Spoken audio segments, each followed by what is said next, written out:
MDH ದಮ್ ಆಲು, ನಾಲ್ ತಡ್ಕ ಮತ್ತು mushroom ಮಸಾಲೆ. MDH ನಿಂದ ಊಟ ಪ್ರತಿ ಸಲ ಸ್ವಾದಿಷ್ಟಕರ. MDH ಯಾವಾಗ್ಲೂ ನಿಮ್ಗೆ ಹೊಸ ರುಚಿ ನೀಡಲು ಪ್ರತಿಬದ್ಧವಾಗಿದೆ. ಕರ್ನಾಟಕ ಪ್ರೈಮ್ ಟೈಮ್ಗೆ ಮತ್ತೊಮ್ಮೆ ಸ್ವಾಗತ. ನಾನು ಶ್ರೀಪಾದ್ ಪಾಟೀಲ್. ಸುದ್ದಿಗಳನ್ನ ಗಮನಿಸ್ತಾ ಹೋಗೋಣ. ಕೋಗಿಲು ಲೇಔಟ್ ಕದನ ಜೋರಾಗಿದೆ. ಸಿದ್ದರಾಮಯ್ಯ ಸರ್ಕಾರ ಕೆಲವರಿಗೆ ಕೊನೆಗೂ ಮನೆ ಕೊಡೋದಕ್ಕೆ ನಿರ್ಧಾರ ಮಾಡಿದೆ. ಅವರಿಗಿರೋ ಅರ್ಹತೆ ಏನು, ಕನ್ನಡ ಗೊತ್ತಿಲ್ಲದಿದ್ರು ಯಾಕೆ ಮನೆ ಕೊಡ್ತಿದ್ದಾರೆ ಅಂತ ನೋಡ್ಕೊಂಬನ್ನಿ. ಅಪ್ಲಿಕೇಶನ್ ಹಾಕೋರ್ಗೆಲ್ಲ ಮನೆ ಕೊಡಕ್ ಆಗಲ್ಲ. ಕೋಗಿಲು ಬಡಾವಣೆಯಲ್ಲಿ ತೆರವು ಪ್ರಕರಣ. 26 ಮಂದಿಗಷ್ಟೇ ಮನೆ ಕೊಡಲು ತೀರ್ಮಾನ. ರಾಷ್ಟ್ರ ಮಟ್ಟದಲ್ಲಿ ಸದ್ದು ಗದ್ದಲಕ್ಕೆ ಕಾರಣವಾದ ಕೋಗಿಲು ಬಡಾವಣೆ ತೆರವು ಪ್ರಕರಣಕ್ಕೆ ತೆರೆ ಬೀಳ್ತಾ ಇದೆ. ಸಂತ್ರಸ್ತರಾದ 161 ಸಂತ್ರಸ್ತ ಕುಟುಂಬಗಳ ಪೈಕಿ ಕೇವಲ 26 ಮಂದಿಗಷ್ಟೇ ಪರ್ಯಾಯವಾಗಿ ಮನೆ ನೀಡಲು ನಿರ್ಧಾರ ಮಾಡಲಾಗಿದೆ. ಈಗ ಎಲ್ಲರದು ಡಾಕ್ಯುಮೆಂಟ್ ವೆರಿಫಿಕೇಶನ್ ನಡೀತಾ ಇದೆ. ಎಲ್ಲರಿಗೂ ಗೊತ್ತಿರೋದೇ ವಿಚಾರ. ಟೋಟಲ್ 261 ಮನೆಯಲ್ಲಿ 161 ಮನೆಗಳು ಡೆಮಾಲಿಷ್ ಆಗಿದೆ. ಅಪ್ಲಿಕೇಶನ್ಗಳು ಜಾಸ್ತಿ ಬಂದಿದೆ. ಅಪ್ಲಿಕೇಶನ್ ಹಾಕೋರಿಗೆಲ್ಲ ಮನೆ ಕೊಡೋಕ್ಕಾಗಲ್ಲ. ಯಾರು ಡೆಮಾಲಿಷ್ ಮಾಡಿದ್ದಾರೆ ಅವ್ರಿಗೆ ಕನ್ಸಿಡರ್ ಮಾಡಬೇಕಂತ ತೀರ್ಮಾನ ಮಾಡಿದ್ದಾರೆ ಮನೆ ಮುಖ್ಯಮಂತ್ರಿಗಳು. ಕಂಡೀಷನ್ಲಿ ಅಂದರೆ ಅವ್ರು ಡಾಕ್ಯುಮೆಂಟ್ ವೆರಿಫಿಕೇಷನ್ ಮಾಡ್ತಾರೆ. ಅವ್ರು ಲೋಕಲ್ ಆಗಿರಬೇಕು, ನಮ್ಮ ಕರ್ನಾಟಕದವ್ರು ಇರಬೇಕು. ಆಚೆಯವರಿದ್ದರೆ ಯಾವ ಕಾರಣಕ್ಕೆ ಕೊಡಲ್ಲ.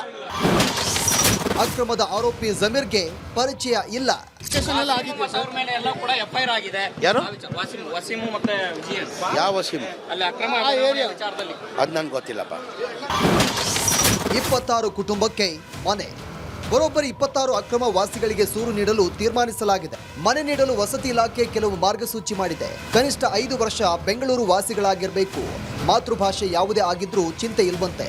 ಮನೆ ಪಡೆಯಲು ಬೆಂಗಳೂರು ರೇಷನ್ ಕಾರ್ಡ್ ಬೇಕೇ ಬೇಕು. ಫಲಾನುಭವಿಗಳಿಗೆ ಬೆಂಗಳೂರಿನ ವೋಟರ್ ಐಡಿ ಇರಬೇಕು. ಮನೆ ಪಡೆಯೋರ ಮಕ್ಕಳ ಶಾಲಾ ದಾಖಲಾತಿ ಪರಿಶೀಲನೆ ಮಾಡ್ತಾರೆ. ರಾಜ್ಯದ ಯಾವುದೇ ಭಾಗದಿಂದ ಬಂದವರಾಗಿದ್ರೂ ಮನೆ ಕೊಡ್ತಾರೆ. ವಸತಿ ಇಲಾಖೆಯವರು, ಕಂದಾಯ ಇಲಾಖೆಯವರು, BBMP ಅವರು ಮತ್ತು ಪೊಲೀಸ್ ಇಲಾಖೆಯವರು ಎಲ್ಲರೂ ಕೂಡ ಮಾನದಂಡಗಳ ಪ್ರಕಾರ ಯಾರು ಅರ್ಹರಿದ್ದಾರೆ ಅನ್ನೋದನ್ನು ಪರಿಶೀಲನೆ ನಡೆಸಿದ್ದಾರೆ. ಪರಿಶೀಲನೆ ಇನ್ನೂ ಕೂಡ ನಡೆದಿದೆ. ಪರಿಶೀಲನೆ ಮುಗಿದ ನಂತರ ನಾವು ಮೊದಲನೇ ಪಟ್ಟಿ ಪೂರ್ತಿ ಪರಿಶೀಲನೆ ಮಾಡೋದಕ್ಕೆ ಸಮಯ ಆಗುತ್ತೆ. ಆದರೆ ಮೊದಲನೇ ಪಟ್ಟಿಯನ್ನು ಆದಷ್ಟು ಬೇಗ ಕೆಲವರಿಗೆ ಯಾರು ಅರ್ಹರಿದ್ದಾರೆ ಅವರಿಗೆ ಪರ್ಯಾಯ ವಸತಿ ವ್ಯವಸ್ಥೆಗೆ ಮಾಡಿಕೊಡ್ಬೇಕು ಅಂತ ನಾವು ಹೇಳಿದ್ದೇವೆ. ಕೋಗಿಲು ಲೇಔಟ್ನಲ್ಲಿ ವಾಸವಾಗಿದ್ದವರು ಅಕ್ರಮ ವಾಸಿಗಳು ಎಂಬ ಬಗ್ಗೆ ರಿಪಬ್ಲಿಕ್ ಟಿವಿ ನಿರಂತರ ವರದಿ ಮಾಡಿತ್ತು. ವರದಿ ಬೆನ್ನಲ್ಲೇ ಹಣ ಪಡೆದು ಸರ್ಕಾರಿ ಜಾಗ ಕೊಟ್ಟ 4 ವಿರುದ್ಧ FIR ದಾಖಲಾಗಿದೆ. A1 ವಿಜಯ್, A2 ವಾಸಿಂನನ್ನ ವಶಕ್ಕೆ ಪಡೆದು ವಿಚಾರಣೆ ಮಾಡಲಾಗ್ತಾ ಇದೆ. Bureau report, Republic Kannada. ನೋಡಿ, ಕೋಗಿಲು ಲೇಔಟ್ನಲ್ಲಿ ಪರಭಾಷಿಕರದ್ದೇ ಹಾವಳಿಯಲ್ಲಿ. ಕನ್ನಡ ಬರದೇ ಇರೋರಿಗೂ ಕೂಡ ಸೈಟ್ ಕೊಡುತ್ತಾ ಹಾಗಿದ್ದರೆ ಸಿದ್ದರಾಮಯ್ಯ ಸರ್ಕಾರ. ಕೋಗಿಲು ಲೇಔಟ್ನಲ್ಲಿನ ಜನರು ಕನ್ನಡ ಮಾತಾಡೋದಿಲ್ಲ, ಕನ್ನಡ ಅವರಿಗೆ ಬರದೇ ಇಲ್ಲ. ಬಟ್ಲರ್ ಇಂಗ್ಲಿಷ್ ರೀತಿ ಬಟ್ಲರ್ ಕನ್ನಡ ಮಾತಾಡ್ತಾರೆ. ಯಾಕೆ ಈ ವಿಚಾರಗಳನ್ನು ಒತ್ತಿ ಒತ್ತಿ ಹೇಳ್ತಾ ಇದ್ದೀವಿ ಅಂತಂದ್ರೆ, ಇವ್ರು ಯಾರು ಕೂಡ ಅಲ್ಲಿನ ನಿವಾಸಿಗಳಲ್ಲ, ನಮ್ಮ ಕರ್ನಾಟಕ ರಾಜ್ಯದವರಲ್ಲ. ಇದನ್ನ ಈ ರೀತಿ ಸುಲಭವಾಗಿ ಅರ್ಥ ಮಾಡ್ಕೋಬೇಕು. ಕನ್ನಡ ಬರಲ್ಲ ಅಂದರೆ ಸೈಟ್ ಕೊಡಲ್ವಾ ಅಂತ ಅಲ್ಲ. ಇವರು ನಮ್ಮ ರಾಜ್ಯದವರಾದರೆ ತಾನೇ ಇವರು ಅರ್ಹರಾಗ್ತಾರೆ, ಇವರು ಫಲಾನುಭವಿ ಆಗ್ತಾರೆ. ಇವರು ನಮ್ಮ ಕನ್ನಡದವರೇ ಅಲ್ಲ, ಕನ್ನಡ ಬರೋದೇ ಇಲ್ಲ ಇವರಿಗೆ. ಕೋಗಿಲು ಲೇಔಟಲ್ಲಿ ಉರ್ದು ಮಾತಾಡೋರಿದ್ದಾರೆ. ಬರೋಬ್ಬರಿ 103 ಕುಟುಂಬಗಳು ಉರ್ದು ಮಾತಾಡುತ್ತೆ. ಹಿಂದಿ ಮಾತಾಡುವ ಬರೋಬ್ಬರಿ 11 ಕುಟುಂಬಗಳಿದೆ. ಪಕ್ಕಾ ಉರ್ದುನೂ ಬರಲ್ಲ ಅನ್ಕೊಳ್ಳಿ ಇವರಿಗೆ. ಮಿಕ್ಸ್ಡ್ ಬಾಂಗ್ಲಾ ಲ್ಯಾಂಗ್ವೇಜ್ ಮಾತಾಡ್ತಾರೆ. ತಮಿಳು ಮಾತಾಡುವಂಥ ಕುಟುಂಬಗಳ ಸಂಖ್ಯೆ ಇಲ್ಲಿ 13 ಇದೆ. 3 ಕುಟುಂಬಗಳು ತೆಲುಗು ಭಾಷೆಯನ್ನ ಮಾತಾಡುತ್ತವೆ. ಮರಾಠಿ ಮಾತಾಡುವಂಥ 3 ಕುಟುಂಬಗಳಿದೆ. ಮತ್ತೊಂದು ಶಾಕಿಂಗ್ ನ್ಯೂಸ್ ಕೊಟ್ಟಿರುವಂಥ ಪೊಲೀಸರು, 76 ಕುಟುಂಬಗಳು ಕಳೆದ 6 ತಿಂಗಳಿಂದ ವಾಸ ಆಗಿದೆ ಅಂತ. 76 ಕುಟುಂಬಗಳು 6 ತಿಂಗಳಿಂದ ವಾಸವಿದ್ದಾರೆ ಇವರು. ಇಲ್ಲಿ ಕೆಲವರು ಇವರನ್ನ ಯಾವ ರೀತಿ ನರೇಟಿವ್ ಸೆಟ್ ಮಾಡಿದ್ದಾರೆ ಅಂತಂದ್ರೆ, ಎಷ್ಟು ವರ್ಷದಿಂದ ವಾಸವಾಗಿದ್ದೀರಿ ಅಂತ ಯಾರಾದರೂ ನಿಮ್ಮನ್ನ ಕೇಳಿದ್ರೆ 30 ವರ್ಷದಿಂದ ಇದ್ದೀವಿ ಅಂತ ಹೇಳಿಕೊಟ್ಟಿದ್ದಾರಂತೆ ಕೆಲವರು. ಆದರೆ ನೋಡಿ, ಅಸಲಿ ಸತ್ಯ ಏನಂತಂದ್ರೆ, ಪೊಲೀಸರು ಪತ್ತೆ ಹಚ್ಚಿರೋದು 76 ಕುಟುಂಬಗಳು 6 ತಿಂಗಳಿಂದ ವಾಸವಾಗಿದೆ. ಇವರು ಹೇಳೋದಕ್ಕೆ ಯಾವ ರೀತಿ ಅಂತಂದರೆ, ಯಾರಾದರೂ ಕೇಳಿದರೆ ಹೇಳುವಂಥ ಉತ್ತರ ಇವರು, ನಾವು 30 ವರ್ಷದಿಂದ ಇದ್ದೀವಿ ಅಂತ ಹೇಳಿ. ಇನ್ನು ನಿಮ್ಮ ವಯಸ್ಸೆಷ್ಟು ಅಂತ ಕೇಳಿದರೆ 28 29 ಅಂತ ಹೇಳ್ತಾರೆ. 30 ವರ್ಷದಿಂದ ವಾಸ ಇರೋರಿಗೆ 28 ವರ್ಷ. ಹಂಗಿದ್ರೆ ಯಾವಾಗಿಂದ ಇದ್ದಾರೆ ಇವರು? ಈ ರೀತಿ ಎಲ್ಲ ವಿಚಾರಗಳು ಆಚೆ ಬರ್ತಾ ಇದೆ. 43 ಕುಟುಂಬಗಳು 43 ಕುಟುಂಬಗಳಲ್ಲಿ 37 ಕುಟುಂಬ ಬೆಂಗಳೂರು ಮೂಲದವರು. 37 ಕುಟುಂಬ ಬಿಟ್ಟರೆ ಉಳಿದೆಲ್ಲರೂ ಕೂಡ ವಲಸಿಗರೇ, ಬಾಂಗ್ಲಾದಿಂದ ಓಡಿ ಬಂದವರೇ. ಸಿದ್ದರಾಮಯ್ಯ ಸರ್ಕಾರ ಕನ್ನಡಿಗರಿಗೆ ಮಾತ್ರವೇ ಮನೆಯನ್ನ ಕೊಡಲಿ, ಅರ್ಹರು ಯಾರಿದ್ದಾರೆ ಮಾತ್ರ ಅವರಿಗೆ ಮನೆ ಕೊಡಲಿ, 106 ಮನೆಗಳಿವೆ ಎಂದು ಮಾತ್ರಕ್ಕೆ ಎಲ್ಲರನ್ನೂ ಅಲ್ಲಿ ಹೋಗಿ ತುಂಬಿಡೋದು ಅಂತಂದ್ರೆ, ಇನ್ನು ಎಲ್ಲ ಅಕ್ರಮ ವಲಸಿಗರೆಲ್ಲರೂ ಇದನ್ನೇ ಮಾಡೋದಕ್ಕೆ ಶುರು ಮಾಡ್ತಾರೆ. ಇನ್ನು ಸರ್ಕಾರಿ ಜಾಗದಲ್ಲಿ ಒಂದು ಗುಡಿಸ್ಲು ಕಟ್ಕೊಳ್ಳೋದು, ಆಮೇಲೆ ಒಂದೆರಡು ಬ್ಲಾಕ್ ಇಟ್ಟಂಗೆ ತೊಗೊಂಬಂದು ಅಲ್ಲಿ ಮನೆ ಮಾಡ್ಕೊಳ್ಳೋದು, ಮುಂದೆ ನೀವೇ ಹೋಗಿ ಅದನ್ನು JCB ಇಂದ ಹೊಡೆದಾಕೋದು, ಅವ್ರಿಗೆ ಒಳ್ಳೆ ಮನೆ ಕೊಡೋದು. ಈ ರೀತಿ ಆಗಬಾರ್ದು. ಈಗಾಗಲೇ ಬೇರೆ ಕಡೆನೂ ಎಲ್ಲೆಲ್ಲಿ ತೆರವು ಮಾಡೋದಕ್ಕೆ ಹೋಗ್ತಿದ್ದಾರೋ ಅಲ್ಲಲ್ಲಿ ಎಲ್ಲ ಕಡೆ ಹಠ ಮಾಡ್ತಾ ಇದ್ದಾರೆ. ಹೆಂಗೆ ಕೋಗಿಲು ಲೇಔಟ್ನವ್ರಿಗೆ ಮನೆ ಕೊಟ್ರಿ ನಮಗೂ ಕೊಡಿ, ನಾವೇನು ತಪ್ಪು ಮಾಡಿದ್ದೀವಿ ಅಂತ ಕೇಳ್ತಿದ್ದಾರೆ. ಇದೇ ಆಗೋದು. ಸೊ ಸಿದ್ದರಾಮಯ್ಯ ಸರ್ಕಾರ ಅಳೆದು ತೂಗಿ ಅರ್ಹರು ಯಾರಿದ್ದಾರೆ ಅವ್ರನ್ನ ಶಾರ್ಟ್ ಲಿಸ್ಟ್ ಮಾಡಿ ಅಂಥವರಿಗೆ ಮಾತ್ರ ಮನೆಯನ್ನ ಕೊಡಬೇಕು.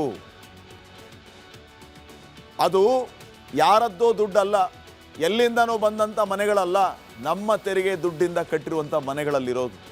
ಅದಕ್ಕೆ ಎಲ್ಲರದ್ದು ಹಕ್ಕಿದೆ ಕೇಳೋದಕ್ಕೆ. ಯೋಗ್ಯ ಫಲಾನುಭವಿಗಳಿಗೆ ಸರ್ಕಾರ ಮನೆಯನ್ನ ಕೊಡ್ಲಿ. ಜಮೀರ್ ಅಹಮದ್ ಹೇಳ್ತಿದ್ರಲ್ಲ, ಅರ್ಜಿ ಹಾಕಿದವ್ರೆಲ್ರಿಗೂ ಮನೆ ಕೊಡೋಕ್ಕಾಗಲ್ಲ ಅಂತ. ಸೊ ಈಗ ಅಲ್ಲಿ ಯಾರು ಅರ್ಹರಿದ್ದಾರೆ ಅಂತವ್ರಿಗೆ ಮನೆ ಕೊಡ್ಲಿ, ನೋ ತಕರಾರ್. ಇನ್ನು ನೆಕ್ಸ್ಟ್, ಕೋಗಿಲು ಬಡಾವಣೆಯಲ್ಲಿ ಅನಧಿಕೃತ ಮನೆಗಳ ತೆರವು ದೇಶದಾದ್ಯಂತ ಭಾರಿ ಸದ್ದು ಮಾಡಿತ್ತು. ಇದೀಗ ಅದೇ ರೀತಿ ಥಣಿಸಂದ್ರದಲ್ಲೂ ಆಪರೇಷನ್ ಬುಲ್ಡೋಸರ್ ಚುರುಕಾಗಿದೆ. ಅನೇಕ ವರ್ಷಗಳಿಂದ ಅಲ್ಲಿ ವಾಸ ಇದ್ದವರು ಈಗ ಕಣ್ಣೀರು ಹಾಕ್ತಾ ಇದ್ದಾರೆ.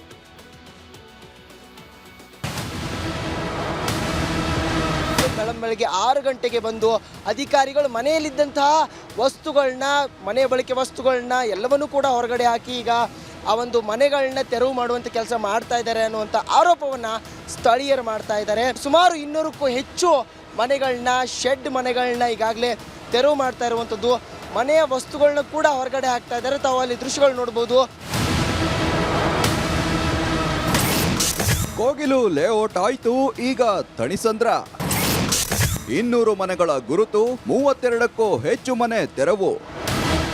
ಇಷ್ಟು ದಿನ ಸದ್ದಿಲ್ಲದೆ ಸುಮ್ಮನಿದ್ದ ಗ್ರೇಟರ್ ಬೆಂಗಳೂರು ಪ್ರಾಧಿಕಾರದ JCBಗಳು ಆಕ್ಷನ್ ಮೂಡ್ಗೆ ಬಂದಿವೆ. ಶ್ರೀನಿವಾಸಪುರ ಕೋಗಿಲು ಲೇಔಟ್ ಬಳಿಕ ಈಗ ಬೆಳ್ಳಂಬೆಳಗ್ಗೆ ಥಣಿಸಂದ್ರಕ್ಕೆ ಲಗ್ಗೆ ಇಟ್ಟಿವೆ. ಬೆಂಗಳೂರಿನ ಕೋಗಿಲು ಲೇಔಟ್ ತೆರವು ಕಾರ್ಯ ಇಡೀ ದೇಶದಲ್ಲಿ ಹಲ್ಚಲ್ ಸೃಷ್ಟಿ ಮಾಡಿತ್ತು. ಇದೀಗ ಸಿಲಿಕಾನ್ ಸಿಟಿಯಲ್ಲಿ JCB ಸದ್ದು ಮಾಡಿದೆ. ಇಂದು ಥಣಿಸಂದ್ರದಲ್ಲೂ ಅಕ್ರಮ ತೆರವು ಕಾರ್ಯಾಚರಣೆ ನಡೆದಿದೆ. ಇಲ್ಲೇ ವಾಸ ಇದ್ದೀವಿ, ಎಲೆಕ್ಟ್ರಿಕಲ್ ಬಿಲ್ ಕಟ್ಟಿದ್ದೀವಿ, ಕಾವೇರಿ ನೀರ್ದು ನಾವು ಬಿಲ್ ಕಟ್ಟಿದ್ದೀವಿ, ಎಲ್ಲ ರೀತಿಯಾದಂಥ ಡಾಕ್ಯುಮೆಂಟ್ಗಳು ಇಲ್ಲಿಯವರೆಗೆ ರಿಜಿಸ್ಟ್ರೇಷನ್ ಆಗಿದ್ದಾವೆ. ಸ್ಥಳೀಯ MLA ಅವ್ರಿಗೂ ಸೈನ್ ಮಾಡಿರುವಂಥ ಪೇಪರ್ಸ್ಗಳು ನಮ್ಮ ಹತ್ರ ಇದ್ದಾವೆ. ಇಷ್ಟೆಲ್ಲ ಕೂಡ ಇದ್ರೂ ಕೇವಲ ಒಂದೇ ಒಂದು ನೋಟಿಸ್ನು ಕೊಡದೆ ನೇರವಾಗಿ ಬಂದು ತೆರವನ್ನ ಮಾಡ್ತಾ ಇದ್ದಾರೆ ಅನ್ನುವಂಥ ಆರೋಪವನ್ನು ಸದ್ಯ ಸ್ಥಳೀಯರು ಮಾಡ್ತಾ ಇರುವಂಥ. ಥಣಿಸಂದ್ರದ SRK ನಗರದಲ್ಲಿ ಆಪರೇಷನ್ ಬುಲ್ಡೋಜರ್ ಜೋರಾಗಿದೆ. 200 ಮನೆಗಳನ್ನ ಗುರುತು ಮಾಡಲಾಗಿದ್ದು 32ಕ್ಕೂ ಹೆಚ್ಚು ಮನೆಗಳ ತೆರವಾಗಿದೆ. ಈ ಕ್ರಮದ ವಿರುದ್ಧ ಮನೆ ಕಳೆದುಕೊಂಡವರು ಆಕ್ರೋಶ ವ್ಯಕ್ತಪಡಿಸಿದ್ದಾರೆ. ಇದ್ರ ಮದುವೆ ಇದೆ, ಮದುವೆದು ಜ್ಯುವೆಲ್ರಿ ಎಲ್ಲ ಇಟ್ಬಿಟ್ಟಿದೀವಿ, ಮನೆಗೆ ಅಡ್ವಾನ್ಸ್ ಇಲ್ಲ, ಎಲ್ಲ ಸಾಮಾನು ತಗೊಂಡ್ಬಿಟ್ಟು ಎಲ್ಲಿ ಹೋಗ್ಬೇಕು, ಎಲ್ಲಿ ಹೋಗ್ಬಿಟ್ಟು ಇಲ್ಲಿ ಡೆಮಾಲಿಷ್ ಮಾಡಿದ್ರೆ ನಮ್ಮ ಸಾಮಾನು ನಾವು ಎಲ್ಲ ಎಲ್ಲಿ ಹೋಗ್ಬೇಕು ನಮಗೆ ಜವಾಬ್ದಾರಿ ಬೇಕು. ಇವಾಗ ನೀವು ನೋಟಿಸ್ ಕೊಟ್ಟಿದ್ದೀರಾ ಅಂತ ವರ್ಷ ಮುಂಚೆ ಹೇಳ್ತಾ ಇದ್ದೀರಾ, ಯಾಕೆ 3 ಮಂತ್ಸ್ ಮುಂಚೆ ನೋಟಿಸ್ ಕೊಟ್ಟಿಲ್ಲ, ಯಾಕೆ 1 ಮಂತ್ ಮುಂಚೆ ನೋಟಿಸ್ ಕೊಟ್ಟಿಲ್ಲ, ಯಾಕೆ ಬರೋದ್ ಮುಂಚೆ ನೋಟಿಸ್ ಕೊಟ್ಟಿಲ್ಲ, ಡೈರೆಕ್ಟ್ ಬಂದ್ಬಿಟ್ಟು ಡೆಮಾಲಿಷ್ ಮಾಡೋದು. ಇನ್ನು ಈ ತೆರವು ಕಾರ್ಯಾಚರಣೆಯಲ್ಲಿ ಮನೆ ಕಳೆದುಕೊಂಡವರ ಅಳಲು ಮುಗಿಲು ಮುಟ್ಟಿದೆ.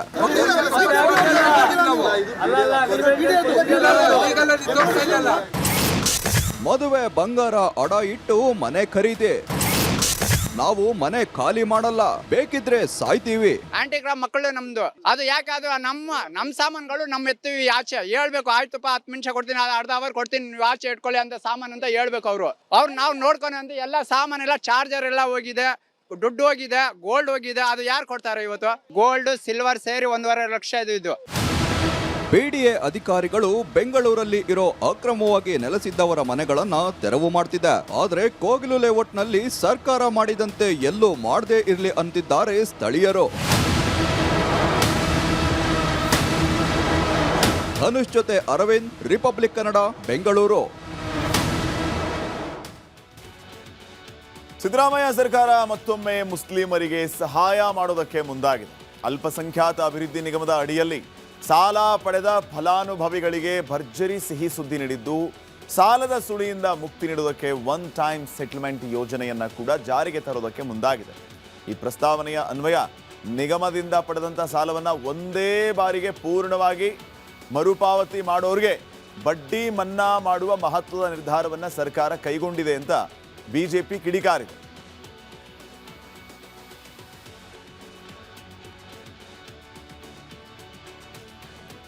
ನೋಡಿ, ಈ ಮೂಲಕ ಮತ್ತೊಮ್ಮೆ ಮುಸ್ಲಿಮರಿಗೆ ಸಿಹಿ ಸುದ್ದಿಯನ್ನ ಸಿದ್ದರಾಮಯ್ಯ ಸರ್ಕಾರ ಕೊಡೋದಕ್ಕೆ ಮುಂದಾಗಿದೆ. ಅಲ್ಪಸಂಖ್ಯಾತರ ಬಡ್ಡಿ ಮನ್ನಾಗೆ ಸರ್ಕಾರ ಮುಂದಾಯಿತಾ ಅನ್ನುವಂತಹ ಪ್ರಶ್ನೆ. ಸಿದ್ದರಾಮಯ್ಯ ಮೊದಲ ಅವಧಿಯಲ್ಲಿ ನೇರ ಸಾಲ ಯೋಜನೆಯನ್ನ ಜಾರಿಗೆ ತಂದರು. 2013ರಿಂದ 2018 ಅವಧಿಯಲ್ಲಿ ವಿವಿಧ ಯೋಜನೆಗಳಡಿ ಅಲ್ಪಸಂಖ್ಯಾತರಿಗೆ ಸಾಲ ಕೊಡುವಂತಹ ಯೋಜನೆ. ಅವಾಗ ಬರೋಬ್ಬರಿ 714 ಕೋಟಿ ಸಾಲ ನೀಡಿದ್ದು ಅಲ್ಪಸಂಖ್ಯಾತ ಇಲಾಖೆ. ವಿದ್ಯಾರ್ಥಿ ಸಾಲ, ಉದ್ಯೋಗಕ್ಕಾಗಿ ಸಾಲ, ಇದೆಲ್ಲದಕ್ಕಾಗಿ ಮುಸ್ಲಿಮರು ಸಾಲವನ್ನು ಮಾಡಿದ್ದಾರೆ. 714 ಕೋಟಿ ರೂಪಾಯಿ ಅಸಲಿಗೆ ಈಗ 14 ಕೋಟಿ 31 ಲಕ್ಷ ರೂಪಾಯಿಯಷ್ಟು ಬಡ್ಡಿ ಆಗುತ್ತೆ.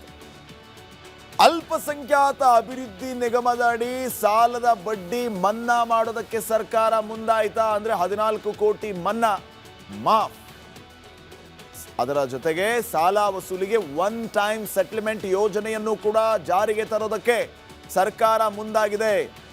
ಅಂದರೆ ಏನು ಈ ಒನ್ ಟೈಮ್ ಸೆಟಲ್ಮೆಂಟ್ ಯೋಜನೆ ಅಂದರೆ, ನೀವು ತಗೊಂಡಷ್ಟು ಸಾಲ ಏನಿರುತ್ತಲ್ಲ ಅಷ್ಟು ಸಾಲ ಕೊಟ್ಟರೆ ಮುಗಿದೋಯ್ತು, ಬಡ್ಡಿ ಏನು ಕೊಡೋಂಗಿಲ್ಲ. ಒಂದು 10 ಲಕ್ಷ ರೂಪಾಯಿ ಸಾಲ ತೊಗೊಂಡಿದ್ದೀರಿ ಅಲ್ಪಸಂಖ್ಯಾತ ನಿಗಮದ ಅಡಿಯಲ್ಲಿ, ಆ 10 ಲಕ್ಷ ವಾಪಸ್ ಕೊಟ್ಟರೆ ಸಾಕು. ನೀವು ಆ 10 ಲಕ್ಷಕ್ಕೆ 15 ಲಕ್ಷ ರೂಪಾಯಿ ಏನಾದರೂ ಬಡ್ಡಿ ಆಗಿದ್ರೆ ಒಂದು ಪೈಸಾನು ಕೊಡುವಂತಿಲ್ಲ. ಅದೇ OTS, ಒನ್ ಟೈಮ್ ಸೆಟಲ್ಮೆಂಟ್. ಮುಂದುವರೆದ ಭಾಗ ಈ ಕೆಲವು ಕಡೆ ಇನ್ನೂ ಯಾವ ರೀತಿಯ ರಿಯಾಯಿತಿ ಅಂತಂದರೆ ಅಸಲಿನಲ್ಲೂ ರಿಯಾಯಿತಿಯನ್ನು ಕೊಟ್ಟು ಬಿಡ್ತಾರೆ. ಈಗ 10 ಲಕ್ಷ ರೂಪಾಯಿ ಸಾಲ ತಗೊಂಡಿದ್ದೀರಿ, ಒಂದು 11 ಲಕ್ಷ ರೂಪಾಯಿ ಬಡ್ಡಿ ಆಗಿದೆ, ಎರಡೂ ಸೇರಿ 21 ಲಕ್ಷ ಆಯಿತು ಅಂತ ಇಟ್ಕೊಳ್ಳಿ. ನಾವು ಒನ್ ಟೈಮಲ್ಲಿ ಒಂದು 8 ಲಕ್ಷ ಕೊಟ್ಬಿಡ್ತೀವಿ ಸರ್, ಎಲ್ಲವನ್ನ ಕ್ಲಿಯರ್ ಮಾಡಿಬಿಡಿ ಅಂತಂದರೆ ಆ ರೀತಿ ಕ್ಲಿಯರ್ ಮಾಡುವ ಸಾಧ್ಯತೆಯೂ ಇರುತ್ತೆ. ಬಡ್ಡಿಗೆ ಬಡ್ಡಿನೂ ಉಳಿತು, ಅಸಲಲ್ಲೂ 2 ಲಕ್ಷ ಕಡಿಮೆ ಆಯಿತು. ಈ ರೀತಿ ಮಾಡುವಂತಹ ಲೆಕ್ಕಾಚಾರಗಳು ಇದೆ. ಸದ್ಯ 14 ಕೋಟಿ 31 ಲಕ್ಷ ಸಾಲ ಮನ್ನಾ ಮಾಡುವ ಸಾಧ್ಯತೆ ಇದೆ ಸಿದ್ದರಾಮಯ್ಯ ಸರ್ಕಾರದಿಂದ. ನೋಡೋಣ ಏನೇನು ಮುಂದೆ ಯಾವ ರೀತಿಯ ಬೆಳವಣಿಗೆ ಆಗುತ್ತೆ ಅಂತ ಹೇಳಿ. ನೆಕ್ಸ್ಟ್, ಸಿದ್ದರಾಮಯ್ಯ ಸರ್ಕಾರ ಮತ್ತೊಂದು ಎಡವಟ್ಟನ್ನು ಮಾಡಿಕೊಂಡಿದೆ. ಸೋನಿಯಾ ಗಾಂಧಿ, ರಾಹುಲ್ ಗಾಂಧಿ ನಿಯಂತ್ರಣದಲ್ಲಿ ಇರುವಂತಹ ಪತ್ರಿಕೆಗೆ ಕೋಟಿಯ ಜಾಹೀರಾತನ್ನು ನೀಡಿದೆ. ಈ ನಡೆ ವಿಪಕ್ಷಗಳ ಆಕ್ರೋಶಕ್ಕೆ ಕಾರಣ ಆಗಿದೆ.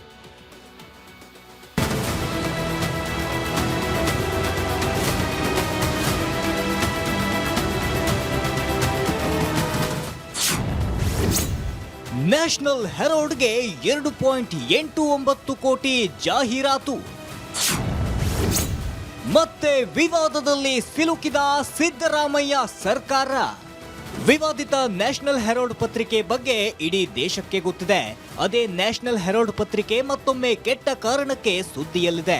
ನಮ್ಮ ಕರ್ನಾಟಕ ಸರ್ಕಾರ ರಾಹುಲ್ ಗಾಂಧಿ, ಸೋನಿಯಾ ಗಾಂಧಿ ನಿಯಂತ್ರಿಸೋ ನ್ಯಾಷನಲ್ ಹೆರಾಲ್ಡ್ ಪತ್ರಿಕೆಗೆ ಬರೋಬ್ಬರಿ 2.89 ಲಕ್ಷದಷ್ಟು ಜಾಹೀರಾತು ಕೊಟ್ಟಿದೆ.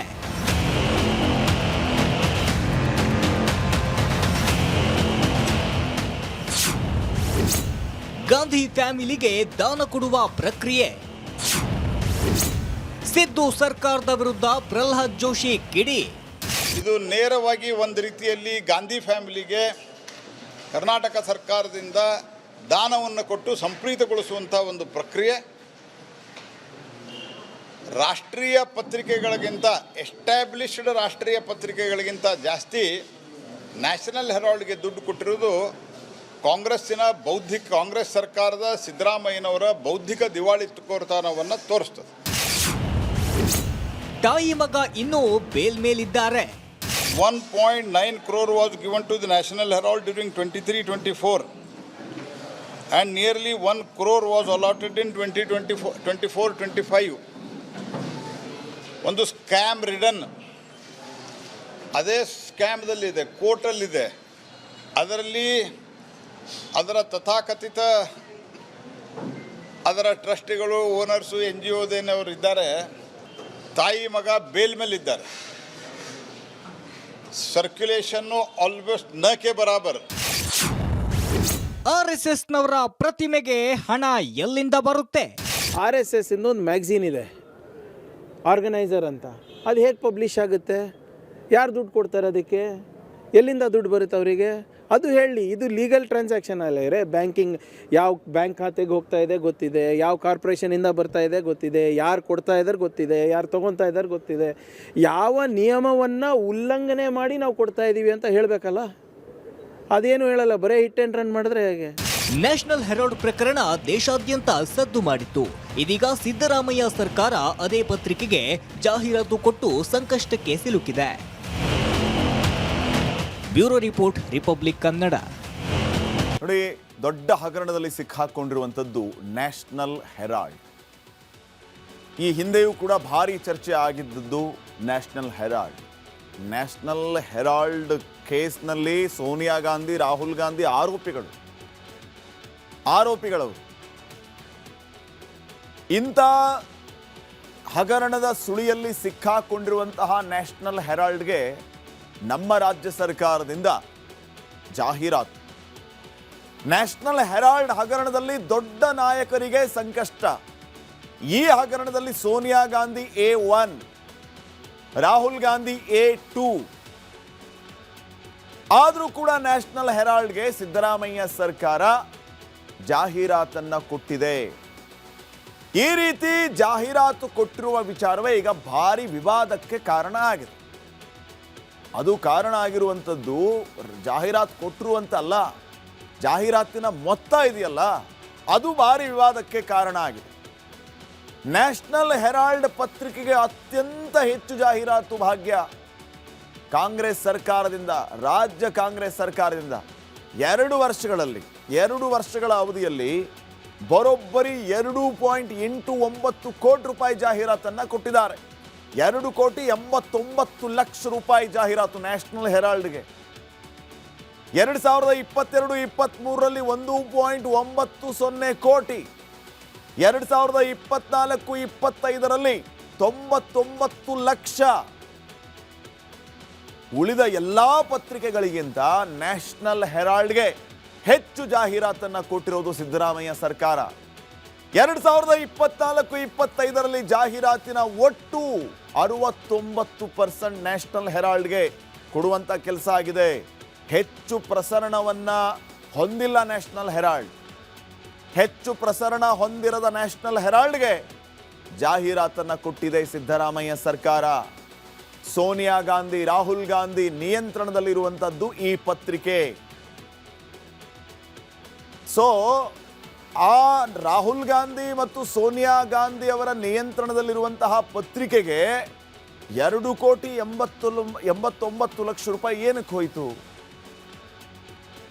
ನೀವು ಜಾಹೀರಾತು ಕೊಟ್ಟಿಲ್ಲ, ಬದಲಿಗೆ ಇದೊಂದು ನೆಪ ಮಾಡ್ಕೊಂಡಿದ್ದೀರಿ.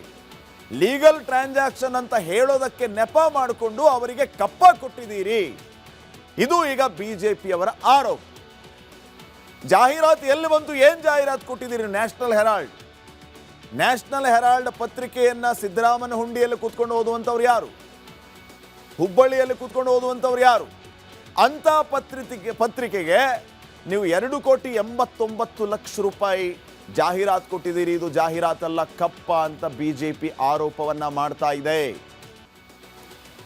ಜನಾರ್ದನ್ ರೆಡ್ಡಿ ಕಚೇರಿಯ ಮೇಲೆ ಗುಂಡಿನ ದಾಳಿ ಪ್ರಕರಣ ಇಡೀ ರಾಜ್ಯದಾದ್ಯಂತ ಚರ್ಚೆ ಆಯಿತು. ಇದೀಗ ಜನಾರ್ದನ್ ರೆಡ್ಡಿ ಮನೆಗೆ ರಿಪಬ್ಲಿಕ್ ಕನ್ನಡ ಎಡಿಟರ್ ಶೋಭಾ ಮಳವಳ್ಳಿ ತೆರಳಿದ್ದು ಘಟನೆ ವಿವರಣೆಯನ್ನ ಪಡೆದಿದ್ದಾರೆ. ಈ ವೇಳೆ ರೆಡ್ಡಿ ಇಂಚಿಂಚು ಮಾಹಿತಿಯನ್ನ ತಾವೇ ಖುದ್ದಾಗಿ ನೀಡಿದ್ದಾರೆ. ಗಲಾಟೆ ಹೇಗಾಯಿತು, ಎಲ್ಲೆಲ್ಲಿ ಗುಂಡು ಬಿದ್ವು, ಗಲಭೆ ವೇಳೆ ಕಚೇರಿ ಒಳಭಾಗದಲ್ಲಿ ಏನೆಲ್ಲ ಹಾನಿಯಾಗಿದೆ, ಹೀಗಂತ ಜನಾರ್ದನ್ ರೆಡ್ಡಿ ಅವರೇ ತಿಳಿಸಿದ್ದಾರೆ. ಬನ್ನಿ ಅವ್ರು ಏನೇನು ಹೇಳ್ತಾರೆ ನೋಡ್ಕೊಂಬರೋಣ. ನಾವಿವಾಗ ಬಳ್ಳಾರಿಯ ಜನಾರ್ದನ್ ರೆಡ್ಡಿ ಅವರ ಕಚೇರಿನಲ್ಲಿದ್ದೀವಿ. ಜನವರಿ 1ನೇ ತಾರೀಕು ಜನಾರ್ದನ್ ರೆಡ್ಡಿ ಅವರ ಕಚೇರಿಯ ಮುಂಭಾಗ ಬ್ಯಾನರ್ ಕಟ್ಟೋ ವಿಚಾರಕ್ಕೆ ಸಂಬಂಧಪಟ್ಟಂಗೆ ಕಾಂಗ್ರೆಸ್ ಕಾರ್ಯಕರ್ತರ ಮತ್ತು ಬಿಜೆಪಿ ಕಾರ್ಯಕರ್ತರ ನಡುವೆ ಗಲಾಟೆ ಆಗುತ್ತೆ. ಆ ಬ್ಯಾನರ್ ಕಟ್ಟೋ ಗಲಾಟೆನಲ್ಲಿ ಸತೀಶ್ ರೆಡ್ಡಿ ಅವರ ಗನ್ಮ್ಯಾನ್ಗಳು ಫೈರಿಂಗ್ ಮಾಡ್ತಾರೆ. ಆ ಫೈರ್ನಲ್ಲಿ ಒಬ್ಬ ಕಾಂಗ್ರೆಸ್ ಕಾರ್ಯಕರ್ತನ ದುರ್ಮರಣ ಆಗುತ್ತೆ. ಆವತ್ತು ಏನು ನಡೀತು, ಹೇಗೆ ದಾಳಿ ನಡೀತು, ಜನಾರ್ದನ್ ರೆಡ್ಡಿ ಅವರ ಕಚೇರಿ ಮೇಲೆ ಗುಂಡಿನ ದಾಳಿ ನಡೆದಿದ್ದು ಹೇಗೆ, ಯಾವ ರೀತಿಯ ಇಲ್ಲಿ ಗುಂಡಿನ ದಾಳಿಯ ಕುರುಹುಗಳಿದೆ ಅನ್ನೋದನ್ನೆಲ್ಲನೂ ಸ್ವತಃ ಜನಾರ್ದನ್ ರೆಡ್ಡಿ ಅವರೇ ರಿಪಬ್ಲಿಕ್ ಕನ್ನಡಕ್ಕೆ ಪ್ರತ್ಯಕ್ಷವಾಗಿ ತೋರಿಸಲಿದ್ದಾರೆ. ನೋಡೋಣ ಬನ್ನಿ.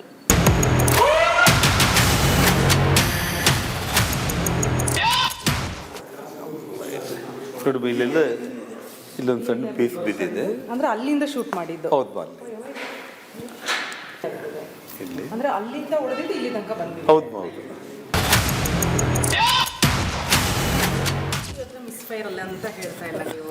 ಹೌದು, ಮಿಸ್ಫೈರ್ ಅನ್ನು ನೋಡಿ ಇಲ್ಲೇ ನಿಂತಿದ್ದ ಅವ್ನು ಬರ್ತಾರೆ. ಈ ಗಿಡ ಇದೆಯಲ್ಲ, ರೋಡ್ ಇದೆ, ಮೇನ್ ರೋಡ್ ಇದೆ. ತುಂಬಾ ಚಿಕ್ಕ ರೋಡ್ ಅಲ್ಲ ಸರ್ ಇದು? ಆದರೆ ನಿಮಗೆ ಡಬಲ್ ರೋಡೇ ಇದ್ದು ಇಲ್ಲಿ ಬಂದು ನಿಂತ್ಕೊಂಡ್ಬಿಟ್ಟು ಇಲ್ಲಿಂದ ಒಳಗಡೆ ನುಗ್ಗಿದ್ದಾರೆ. ಈ ಕಂಪ್ಲೀಟ್ ಈ ಥರ.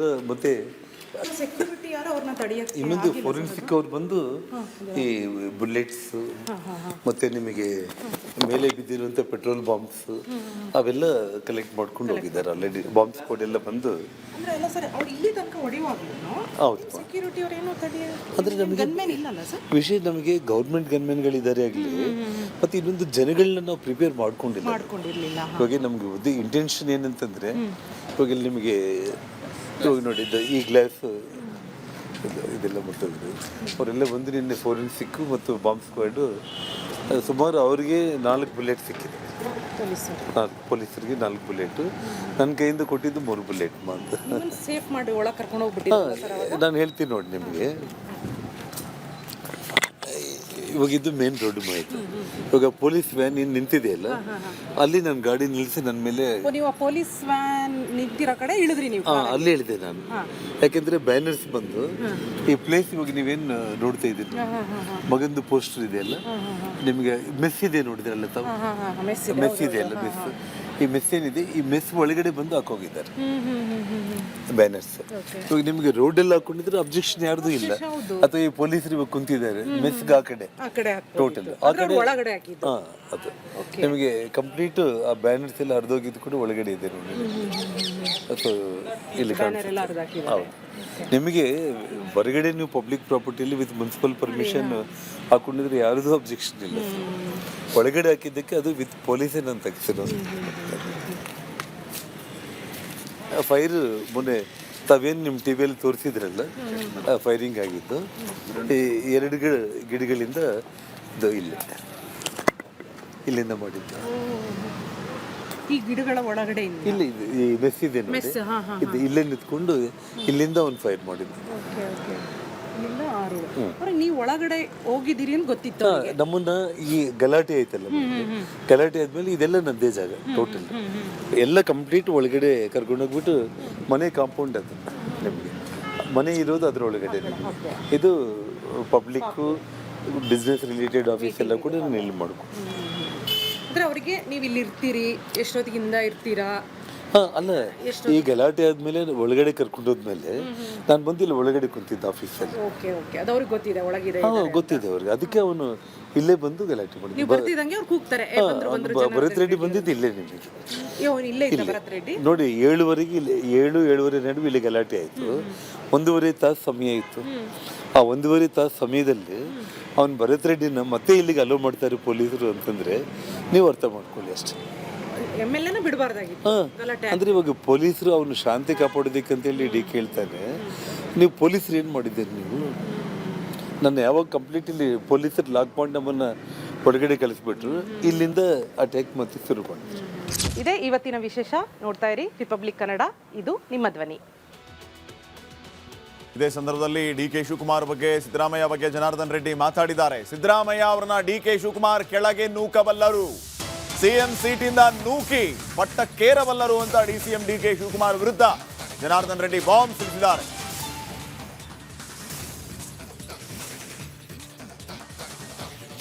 ಡಿ ಕೆ ಶಿವಕುಮಾರ್ ಈ ರಾಜ್ಯದ ಉಪಮುಖ್ಯಮಂತ್ರಿಯಾಗಿ ಮುಖ್ಯಮಂತ್ರಿ ಆಗಬೇಕಂತ ಬಯಸ್ತಾ ಇರೋಂಥವ್ರು ಆಗ್ಬೋದು ಕೂಡ. ಅವ್ರೇನು ಸಿದ್ದರಾಮಯ್ಯನ ಹಾಕಿ ನುಗ್ಗಿ ಕೆಳಗೆ ಹಾಕಿ ಹೋಗೋ ಸೀಟಲ್ಲೂ ಕೊಡ್ತಾರೆ. ರೌಡಿಸಮ್ ಮಾಡೋದ್ರು ಕೂಡ ಅದ್ರ ಬಗ್ಗೆ ಏನು ಅನುಮಾನ ಏನಿಲ್ಲ. ಇದೇ ಸಂದರ್ಭದಲ್ಲಿ ಬ್ಯಾನರ್ ತೆಗೆಯೋ ನೆಪದಲ್ಲಿ ನನ್ನ ಹತ್ಯೆಗೆ ಪ್ರಯತ್ನ ಮಾಡಿದ್ರು ಅಂತ ಕಾಂಗ್ರೆಸ್ನ ವಿರುದ್ಧ ಜನಾರ್ದನ್ ರೆಡ್ಡಿ ಸ್ಫೋಟಕ ಆರೋಪವನ್ನ ಮಾಡಿದ್ದಾರೆ. ಮೊದಲಿನಿಂದಲೂ ನನ್ನ ವಿರುದ್ಧ ಕಾಂಗ್ರೆಸ್ ಹುನ್ನಾರವನ್ನ ನಡೆಸಿಕೊಂಡೇ ಬಂದಿದೆ. ಒಂದಲ್ಲ ಒಂದು ಕಾರಣಕ್ಕೆ ನನ್ನ ಜೊತೆ ಕಿರಿಕ್ ಮಾಡ್ಕೊಂಡು ಬಂದಿದೆ. ಈಗ ನನ್ನ ಮರ್ಡರ್ಗೆ ಯತ್ನ ನಡೆದಿದೆ ಅಂತ ಜನಾರ್ದನ್ ರೆಡ್ಡಿ ಗಂಭೀರ ಆರೋಪವನ್ನ ಮಾಡಿದ್ದಾರೆ ಕಾಂಗ್ರೆಸ್ನ ವಿರುದ್ಧ. ಅವ್ರು ಮಾತಾಡಿದ ಮಾತುಗಳೇನು? ಅಮೆರಿಕದಿಂದ ಸೆಕ್ಯೂರಿಟಿ ತಗೊಂಡು ಬರಲಿ, ಚೈನಾದಿಂದ ಸೆಕ್ಯೂರಿಟಿ ತಗೊಂಡು ಬಂದರೆ ಕಾನೂನು ಪ್ರಕಾರ ಒಬ್ಬ ಉಪಮುಖ್ಯಮಂತ್ರಿ ಒಂದು ಒಳ್ಳೆ ಹುದ್ದೆಯಲ್ಲಿ ಇದ್ಕೊಂಡ್ಬಿಟ್ಟು, ಸಂವಿಧಾನಾತ್ಮಕ ಹುದ್ದೆಯಲ್ಲಿ ಇದ್ಕೊಂಡ್ಬಿಟ್ಟು ಈ ಮಾತನ್ನು ಅವರು ಮಾತಾಡ್ತಾರೆ ಅಂತಂದರೆ ಅರ್ಥ ಏನಿದೆ? ಜೊತೆಗೆ ಮತ್ತೆ ಬಳ್ಳಾರಿಗೆ ಬಂದು ಜನಾರ್ದನ್ ರೆಡ್ಡಿಗೆ ಆ್ಯಕ್ಷನ್ ಮಾಡಿ ತೋರಿಸಿದ್ದಾರೆ. ಇಲ್ಲಿ ಬಿದ್ದಿದ್ದೇನಾ, ಇಲ್ಲಿ ಬಿದ್ದಿದ್ದೇನಾ, ಎಲ್ಲಿ ಬಿದ್ದಿದೆ ಅಂದರೆ ಅದರ ಅರ್ಥ ಏನು? ಇಲ್ಲಿ ಬಿದ್ದರೆ ಮನುಷ್ಯ ಪ್ರಾಣ ಕಳ್ಕೊಳ್ಳೋದಿಲ್ಲಮ್ಮ. ಅಂದರೆ ಈ ರಾಜ್ಯದ ಉಪಮುಖ್ಯಮಂತ್ರಿ, ಮುಖ್ಯಮಂತ್ರಿ ಆಗೋ ಒಬ್ಬ ವ್ಯಕ್ತಿನೇ ಈ ರೀತಿ ಒಬ್ಬ ಕ್ರಿಮಿನಲ್ ಶಾಸಕನ ಬೆನ್ನಿಂದಿಗೆ ನಿಂತು ಮಾತಾಡಿದರೆ ಪೊಲೀಸರಿನ ಇನ್ವೆಸ್ಟಿಗೇಷನ್ ಹೇಗೆ ಮಾಡ್ತಾರೆ? ಹಾಗಾಗಿ ಪ್ರಾಣ ತಕ್ಕೊಳ್ಳುವಂಥ ಒಂದು ವಿಷಯದಲ್ಲಿ ನಾರಾ ಭರತರೆಡ್ಡಿ ಫ್ಯಾಮಿಲಿಗೆ ಎಷ್ಟು ಇಂಪಾರ್ಟೆಂಟ್ ಆಗಿತ್ತು. ಇವತ್ತು DK ಶಿವಕುಮಾರ್ ಅವರು ಕೂಡ ಅದನ್ನೇ ಬಯಸಿದ್ರ. ಇಲ್ಲಿ ತಗಲಿದೆ ಅನ್ನುವಂಥದ್ದು. ಈ ರಾಜ್ಯವನ್ನು ಆಳುವಂಥ ಒಬ್ಬ ಉಪಮುಖ್ಯಮಂತ್ರಿ, ಕಾಂಗ್ರೆಸ್ ಪಕ್ಷದ ಅಧ್ಯಕ್ಷ. ಸೊ ಇಡೀ ಕಾಂಗ್ರೆಸ್ ಪಕ್ಷದ ಹುನ್ನಾರ ನನ್ನ ಮೇಲೆ ಮೊದಲ BJP ಸರ್ಕಾರ ಬಂದಾಗಲಿಂದ ಕೂಡ ಅವರು ಒಂದಲ್ಲ ಒಂದು ಕಾರಣಗಳಿಗೆ ನನಗೆ ಈ ರೀತಿ ಹಿಂಸೆಯನ್ನು ಕೊಟ್ಟು ಕೊನೆಗೆ ಇವನ್ನ ಏನು ಮಾಡಿದ್ರು ಕೂಡ ಆಗ್ತಾ ಇಲ್ಲ. ಇನ್ನು ಪ್ರಾಣನೇ ತೆಗಿಬೇಕನ್ನುವಂಥ ಒಂದು ಉದ್ದೇಶದಲ್ಲೇ ಬ್ಯಾನರ್ ಅನ್ನೋದು. ಮುಖ್ಯಮಂತ್ರಿ ಸಿದ್ದರಾಮಯ್ಯ ನೇತೃತ್ವದಲ್ಲಿ ವಿಧಾನಸೌಧದಲ್ಲಿ ನಡೆದಂತಹ ಸಚಿವ ಸಂಪುಟ ಸಭೆಯಲ್ಲಿ ಹಲವು ಮಹತ್ವದ ನಿರ್ಣಯಗಳನ್ನು ಕೈಗೊಳ್ಳಲಾಗಿದೆ. ಅದರಲ್ಲೂ ಪ್ರಮುಖವಾಗಿ ರಾಜ್ಯದ ನಗರ ಸ್ಥಳೀಯ ಸಂಸ್ಥೆಗಳ ವ್ಯಾಪ್ತಿಯಲ್ಲಿ ಸಕ್ರಮ ಪ್ರಾಧಿಕಾರದ ಅನುಮೋದನೆ ಪಡೆಯದೇ ರಚನೆ ಮಾಡಿರುವಂತಹ ಬಡಾವಣೆಗಳಲ್ಲಿನ ಬಿ ಖಾತಾ ನಿವೇಶನ, ಕಟ್ಟಡ, ಅಪಾರ್ಟ್ಮೆಂಟ್, ಪ್ಲಾಟ್ಗಳಿಗೆ ಎ ಖಾತಾ ನೀಡುವುದಕ್ಕೆ ಅನುಮೋದನೆ ನೀಡಿದೆ. ರಾಜ್ಯ ನಗರ ಸ್ಥಳೀಯ ಸಂಸ್ಥೆಗಳ ವ್ಯಾಪ್ತಿಯಲ್ಲಿ ಅನಧಿಕೃತವಾಗಿ ರಚಿಸಿರುವ ಬಡಾವಣೆಗಳಲ್ಲಿನ ಬಿ ಖಾತಾ ನಿವೇಶನ, ಕಟ್ಟಡ, ಅಪಾರ್ಟ್ಮೆಂಟ್, ಪ್ಲಾಟ್ಗಳಿಗೆ ಎ ಖಾತಾ ನೀಡೋದ್ರ ಬಗ್ಗೆ ಈಗೇನು GBAದಲ್ಲಿದೆಯಲ್ಲ ಆ ರೀತಿಯಾಗಿ ಮಾಡೋದಕ್ಕೆ ಸ್ಥಳೀಯ ಸಂಸ್ಥೆಗಳಿಗೆ, ಮುನ್ಸಿಪಾಲಿಟೀಸ್ ಇವೆಲ್ಲನೂ ಅನುಮತಿ ನೀಡಲಾಗಿದೆ. ಒಂದು ಗುಡ್ ನ್ಯೂಸ್ ಅಂತಾನೆ ಹೇಳ್ಬೋದು ಇದು ಸರ್ಕಾರದಿಂದ. ನಗರ ಸ್ಥಳೀಯ ಸಂಸ್ಥೆಗಳ ವ್ಯಾಪ್ತಿಯ ಜನರಿಗೆ ಗುಡ್ ನ್ಯೂಸ್ ಇದು. ಬಿ ಖಾತಾ ನಿವೇಶನ, ಕಟ್ಟಡ, ಫ್ಲಾಟ್ಗಳಿಗೆ ಈಗ ಎ ಖಾತಾ ಭಾಗ್ಯ. ಈ ಮೂಲಕ ಅಕ್ರಮ ಸಕ್ರಮಕ್ಕೆ ರಾಜ್ಯ ಸರ್ಕಾರ ಮುಂದಾಗಿದೆ. ಒಂದಲ್ಲ ಎರಡಲ್ಲ, 10 ಲಕ್ಷ ಆಸ್ತಿಗಳಿಗೆ ಈ ಅನುಮೋದನೆಯಿಂದ ಎ ಖಾತಾ ಭಾಗ್ಯ ಸಿಗಲಿಕ್ಕಿದೆ. ಎಷ್ಟು? 10 ಲಕ್ಷ ಪ್ರಾಪರ್ಟೀಸ್. ನಗರ ಸ್ಥಳೀಯ ಸಂಸ್ಥೆಗಳ ವ್ಯಾಪ್ತಿಯಲ್ಲಿ ಅಂದಾಜು 10 ಲಕ್ಷ ಆಸ್ತಿ ಇದೆ. ಅಂದರೆ ಅನಧಿಕೃತವಾಗಿ ರಚಿಸಿರುವಂತಹ ಬಡಾವಣೆಗಳು ಆಸ್ತಿ ತೆರಿಗೆ ವ್ಯಾಪ್ತಿಗೆ ಬರುತ್ತೆ. ಬಿ ಖಾತಾಯಿಂದ ಎ ಖಾತಾ ಆದ ಮೇಲೆ, ಎ ಖಾತಾ ಆದರೆ ಆಸ್ತಿಯ ಮೇಲಿನ ಹಕ್ಕು ಸ್ಪಷ್ಟವಾಗಿ ಸಿಗುತ್ತೆ. ಭವಿಷ್ಯದ ಕಾನೂನು ಸಮಸ್ಯೆಗಳಿಂದ ತಪ್ಪಿಸ್ಕೋಬಹುದು. ಅತ್ಯಂತ ಸುಲಭವಾಗಿ ಸಾಲ ಸೌಲಭ್ಯ ಕೂಡ ಇದರಿಂದ ಸಿಗುತ್ತೆ. ಕಟ್ಟಡ ನಿರ್ಮಾಣಕ್ಕೆ ಬೇಗವೇ ಅನುಮೋದನೆ ಕೂಡ ದೊರೆಯುತ್ತೆ. ಎ ಖಾತಾ ಆಸ್ತಿಗಳಿಗೆ ಮಾರುಕಟ್ಟೆಯ ಮೌಲ್ಯವೂ ಜಾಸ್ತಿ.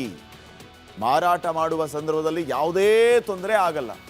ವೆರಿ ಸಿಂಪಲ್ ಆಗಿ ಹೇಳಬೇಕು ಅಂತಂದರೆ, ಒಂದು ಜಮೀನಿರುತ್ತೆ, ಆ ಜಮೀನನ್ನು ನೀವು ರಿಜಿಸ್ಟರ್ ಮಾಡಿರ್ತೀರಿ. ಜಮೀನು ರಿಜಿಸ್ಟರ್ ಆಗಿದೆ ಅಂದ ಮಾತ್ರಕ್ಕೆ ನೀವಲ್ಲಿ ಒಂದು ಮನೇನ ಕಟ್ಬಿಡ್ತೀರಿ. ಅದಕ್ಕೆ ನೀವು ರಿಜಿಸ್ಟರ್ ಮಾಡಿಸಿರೋದಿಲ್ಲ. ಜಮೀನೇ ನಮ್ಮದಿದೆ, ರಿಜಿಸ್ಟರ್ ಆಗಿದೆ, ಇನ್ನು ಬಿಲ್ಡಿಂಗ್ ಏನಕ್ಕೆ ರಿಜಿಸ್ಟರ್ ಮಾಡಬೇಕು? ಅದರ ಅಗತ್ಯ ಇಲ್ಲ ಅಂತ ಹೇಳಿ 1 ಎಕರೆ ಜಾಗದಲ್ಲಿ ನೀವು ಮನೆಯನ್ನು ಕಟ್ಕೊಂಡಿರ್ತೀರಿ ಅಥವಾ ಅಲ್ಲಿ ಬಡಾವಣೆಯನ್ನು ಮಾಡಿರ್ತೀರಿ, ಜಮೀನು ರಿಜಿಸ್ಟರ್ ಆಗಿದೆ ಎಂದು ಮಾತ್ರಕ್ಕೆ.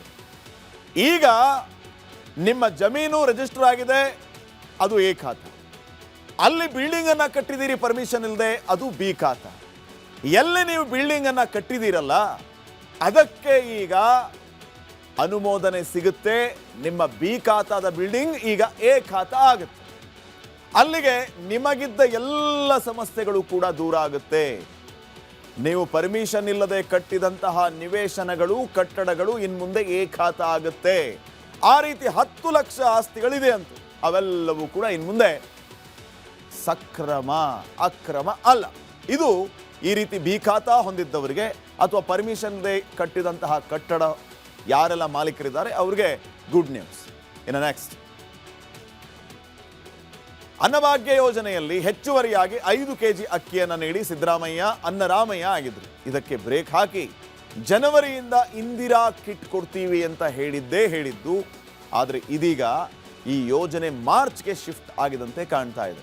ಯಾಕೆ ನೋಡಿ ಈ ವರದಿಯನ್ನು.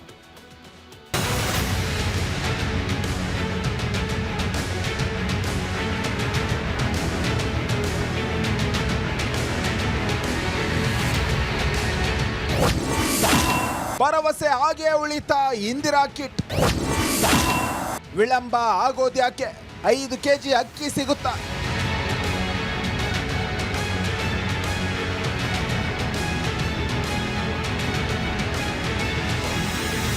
ಕಾಂಗ್ರೆಸ್ನಲ್ಲಿ ಪಟ್ಟದ ಫೈಟ್ ಬೆನ್ನಲ್ಲೇ ದೇವರಾಜ ಅರಸು ದಾಖಲೆಯನ್ನ ಸಿಎಂ ಸಿದ್ದರಾಮಯ್ಯ ಬ್ರೇಕ್ ಮಾಡಿ ಜಾಲಿಯಾಗಿದ್ದಾರೆ. ಆದರೆ ಇದೀಗ ಬಡವರಿಗೆ ಬರುತ್ತಿದ್ದ ಅಕ್ಕಿಗೂ ಬ್ರೇಕ್ ಹಾಕಲಾಗಿದೆ. BPL ಕಾರ್ಡ್ನವರಿಗೆ ಅನ್ನಭಾಗ್ಯದಡಿ 5 ಕೆಜಿ ಅಕ್ಕಿಯ ಬದಲು ಇಂದಿರಾ ಕಿಟ್ ಕೊಡ್ತೀವಿ ಎಂದು ಹೇಳಿದ್ರು. ಆದರೆ ಜನವರಿ ಇಂದಿರಾ ಕಿಟ್ಟು ಇಲ್ಲದಂತಾಗಿದೆ.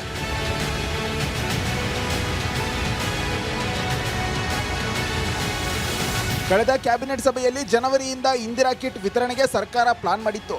ಆದರೆ ಜನವರಿ ತಿಂಗಳು ಬಂದರೂ ಕಿಟ್ಟು ಇಲ್ಲ, ಅಕ್ಕಿನೂ ಇಲ್ಲದಂತಾಗಿದೆ. ಟೆಂಡರ್ ಪ್ರಕ್ರಿಯೆ ಪೂರ್ಣಗೊಳ್ಳದ ಹಿನ್ನೆಲೆಯಲ್ಲಿ ಈ ತಿಂಗಳು ಹೆಚ್ಚುವರಿಯಾಗಿ 5 ಕೆಜಿ ಅಕ್ಕಿಯನ್ನೇ ವಿತರಿಸುತ್ತಿದೆ.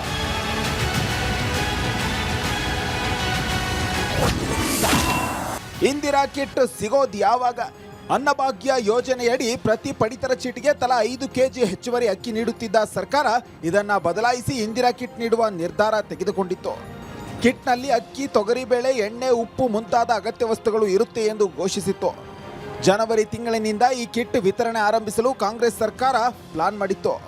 ಆದರೆ ಪ್ರತಿ ತಿಂಗಳು 1,25,08,262 ಕಿಟ್ ಬೇಕು. ಹೀಗಾಗಿ ಪ್ರತಿ ತಿಂಗಳು ಸುಮಾರು 466 ಕೋಟಿ ರೂಪಾಯಿ ವೆಚ್ಚ ಆಗುತ್ತೆ ಎಂದು ಹೇಳಲಾಗುತ್ತಿದೆ. ಆದರೆ ಇನ್ನೂ ಟೆಂಡರ್ ಪ್ರಕ್ರಿಯೆ ಪೂರ್ಣಗೊಂಡಿಲ್ಲ. ಹೀಗಾಗಿ ಜನವರಿ ಘೋಷಣೆ ಮುಂದಿಗೆ ಶಿಫ್ಟ್ ಆಗಿದೆ. ಮಾರ್ಚ್ ವೇಳೆಗೆ ಇಂದಿರಾ ಕಿಟ್ ಮನೆ ಸೇರುವ ಸಾಧ್ಯತೆ ಇದೆ. ಹೀಗಾಗಿ ಹಿಂದಿನಂತೆ ಹೆಚ್ಚುವರಿ 5 ಕೆಜಿ ಅಕ್ಕಿ ನೀಡಲು ಸರ್ಕಾರ ಮುಂದಾಗಿದೆ. ಸರ್ಕಾರದ ನಿರ್ಲಕ್ಷ್ಯ BPLನವರಿಗೆ ನಿರಾಸೆ. ಹೊಸ ವರ್ಷದಿಂದ ಇಂದಿರಾ ಕಿಟ್ ಪಡೆಯಬಹುದು ಎಂದು ಖುಷಿಯಲ್ಲಿದ್ದ BPL ಕಾರ್ಡ್ದಾರರಿಗೆ ನಿರಾಸೆ ಮೂಡಿದೆ.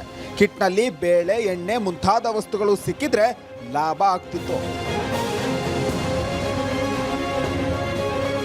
News desk, Republic Kannada. ಪಶ್ಚಿಮ ಬಂಗಾಳದ ಸಿಎಂ ಮಮತಾ ದೀದಿ ಮತ್ತೆ ಹೈ ಡ್ರಾಮಾ ಮಾಡಿದ್ದಾರೆ. ಇವರ ಈ ಕೆಲಸ ದೇಶದಾದ್ಯಂತ ಸುದ್ದಿಯಾಗಿದ್ದು ಇಡಿ ಅಧಿಕಾರಿಗಳು ಶಾಕ್ ಆಗಿದ್ದಾರೆ. ಹಾಗಾದ್ರೆ ಸಿಎಂ ಮಮತಾ ಬ್ಯಾನರ್ಜಿ ಏನ್ ಮಾಡಿದ್ರು ನೀವೇನು?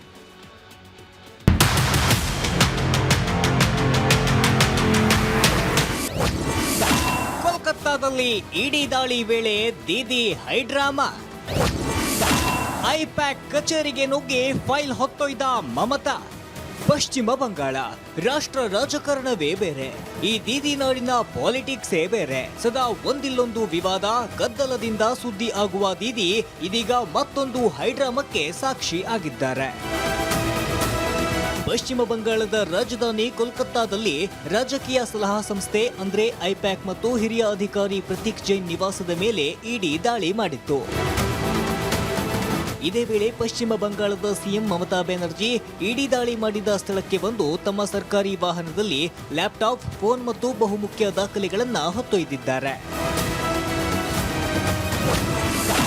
ಕೇಂದ್ರ ಸರ್ಕಾರದ ವಿರುದ್ಧ ಮಮತಾ ಗುಡುಗು. ಮಮತಾ ಇಡಿ ದಾಳಿ ವೇಳೆ ಎಂಟ್ರಿ ಕೊಟ್ಟಿದ್ದು ಮಾತ್ರವಲ್ಲದೆ ಕೇಂದ್ರ ಸರ್ಕಾರದ ವಿರುದ್ಧ ವಾಗ್ದಾಳಿ ನಡೆಸಿದ್ರು.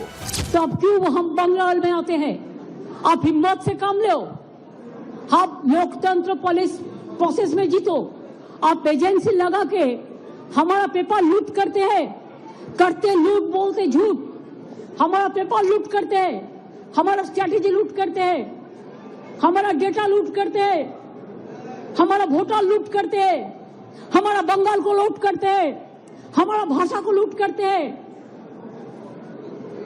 क्या है आप लोगों के लिए भविष्य, इससे और भी खराब होगा।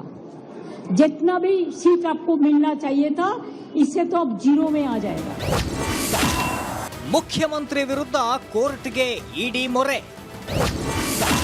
ಹೊತ್ತೊಯ್ದ ದಾಖಲೆ ಮರಳಿಸುವಂತೆ ಮನವಿ. ಈತ ಕೋಲ್ಕತ್ತಾದಲ್ಲಿ ಇಡಿ ಅಧಿಕಾರಿಗಳು ಹೈಕೋರ್ಟ್ ಮೊರೆ ಹೋಗಿದ್ದಾರೆ. ಸಿಎಂ ಮಮತಾ ಬ್ಯಾನರ್ಜಿ ಹೊತ್ತೊಯ್ದ ದಾಖಲೆಗಳನ್ನ ಮರಳಿಸಲು ಆದೇಶಿಸಿ ಎಂದು ಮನವಿ ಮಾಡಿದ್ದಾರೆ. ಅಲ್ಲದೆ ಮುಂದೆ ತಮ್ಮ ತನಿಖೆಗೆ ಅಡ್ಡಿಪಡಿಸಿದಂತೆ ಅಪೀಲ್ ಮಾಡಿದೆ. ಎನ್ಆರ್ಸಿ ಎಸ್ಐಆರ್ ವಿಚಾರದಲ್ಲಿ ಕೇಂದ್ರದ ವಿರುದ್ಧ ತಿರುಗಿ ಬಿದ್ದಿದ್ದ ಮಮತಾ ಬ್ಯಾನರ್ಜಿ ಇದೀಗ ಕೇಂದ್ರ ತನಿಖಾ ಸಂಸ್ಥೆಗಳ ಕಾರ್ಯಾಚರಣೆಯಲ್ಲಿ ಅಡ್ಡಗಾಲು ಹಾಕ್ತಿದ್ದಾರೆ. ಈ ಧೋರಣೆ ವಿರುದ್ಧ ಬಿಜೆಪಿ ಆಕ್ರೋಶ ವ್ಯಕ್ತಪಡಿಸಿದೆ. News desk, Republic Kannada. America ಅಧ್ಯಕ್ಷರ ಮೆದುಳಿನ ಸ್ಕ್ರೂ ಸ್ವಲ್ಪ ಲೂಸ್ ಆದಂಗೆ ಕಾಣಿಸ್ತಾ ಇದೆ. ಮತ್ತೊಮ್ಮೆ ಟ್ರಂಪ್ ಹುಚ್ಚು ನಿರ್ಧಾರಗಳನ್ನು ತೆಗೆದುಕೊಳ್ತಾ ಇದ್ದಾರೆ. ಈ ಸಲದ ನಡೆ ಭಾರತ ಸೇರಿದಂತೆ 3 ದೇಶಗಳ ತಲೆನೋವಿಗೆ ಕಾರಣ ಆಗಿದೆ.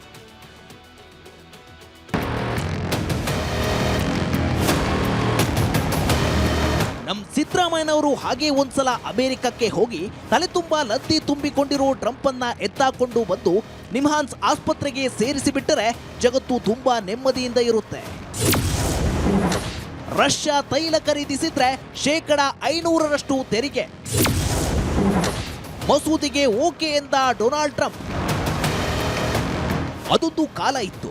ಮೊಹಮ್ಮದ್ ಬಿನ್ ತುಗಲಕ್ ಅನ್ನೋ ಹುಚ್ಚು ದೊರೆ ಭಾರತದಲ್ಲಿ ಜನಿಸಿದ್ದ. ಈಗೊಂದು ಕಾಲ ಬಂದಿದೆ. ಅದೇ ಮೊಹಮ್ಮದ್ ಬಿನ್ ತುಗಲಕ್ನ ಅಪರಾವತಾರವೊಂದು ಅಮೆರಿಕದಲ್ಲಿ ಜನಿಸಿದೆ. ಆ ಮಾನವನಿಗೆ ಡೊನಾಲ್ಡ್ ಟ್ರಂಪ್ ಅಂತ ಹೆಸರು. ಈ ದೊರೆ ಇಡೀ ಜಗತ್ತನ್ನ ಕಾಡಲು ಮುಂದಾಗಿದ್ದಾನೆ. ಇದೀಗ ರಷ್ಯಾದಿಂದ ತೈಲ ಖರೀದಿಸೋ ದೇಶಗಳ ಬೆನ್ನು ಬಿದ್ದಿದ್ದಾನೆ. %500 ತೆರಿಗೆ ಶಾಕ್. ಅಮೆರಿಕ ಅಧ್ಯಕ್ಷ ಡೊನಾಲ್ಡ್ ಟ್ರಂಪ್ ತಿಕ್ಕಲು ನಿರ್ಧಾರ ತೆಗೆದುಕೊಳ್ಳುತ್ತಿದ್ದಾರೆ. ಭಾರತ, ಚೀನಾ ಮತ್ತು ಬ್ರೆಜಿಲ್ಗಳನ್ನ ಟಾರ್ಗೆಟ್ ಮಾಡಿಕೊಂಡಿರೋ ದೊಡ್ಡಣ್ಣ ಅಮೆರಿಕಕ್ಕೆ ರಫ್ತು ಮಾಡುವ ಸರಕುಗಳ ಮೇಲೆ %500 ಹೆಚ್ಚುವರಿ ತೆರಿಗೆಯನ್ನ ವಿಧಿಸಲು ಮುಂದಾಗಿದ್ದಾನೆ. ಈಗಾಗಲೇ ಅಮೆರಿಕ ಭಾರತದಿಂದ ಆಗುವ ಕೆಲವು ರಫ್ತುಗಳ ಮೇಲೆ %50 ಸುಂಕ ವಿಧಿಸುತ್ತಿದೆ. ಆದರೆ ಹೊಸ ಮಸೂದೆ ಜಾರಿಯಾದರೆ ಇದು ವ್ಯಾಪಾರ ಯುದ್ಧವನ್ನ ಇನ್ನಷ್ಟು ತೀವ್ರಗೊಳಿಸುವ ಸಾಧ್ಯತೆ ಇದೆ.